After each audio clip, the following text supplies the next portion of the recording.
When you break up with someone who has an avoidant attachment style, it can feel a bit confusing. You feel heartbroken. You're grieving the end of a relationship and the history that you have together. Meanwhile, they seem unfazed, emotionless. They're living life as if nothing has happened. This makes you question your reality and your entire experience. You begin to wonder, was this relationship as meaningful as I thought it was? Did I even matter to this person? When someone has an avoidant attachment style, they struggle with things like vulnerability, intimacy, and commitment. Another aspect of this trauma response is detaching from your emotions and avoiding uncomfortable feelings.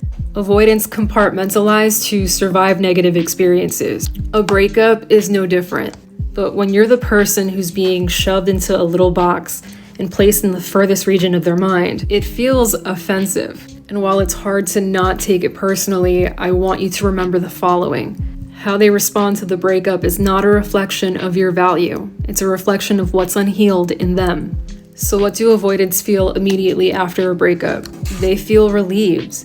After having their trauma response repeatedly triggered in the relationship, it's like they can finally come up for air. No more arguments, demands, expectations, or feelings of inadequacy. When they think about you, it's a negative association. They don't allow themselves to look back at your good qualities or the happy times that you shared together. So will they ever miss you? Will they ever grieve the way that you're grieving right now? Avoidants don't experience those feelings of sadness or loss until they wear themselves out and until they truly experience your absence. That's why I say don't call, don't text, or interact with their social media, because every time that you do, you reset the clock. Missing you is dependent on two things. Number one, you weren't abusive in the relationship, and number two, you left them alone after the breakup.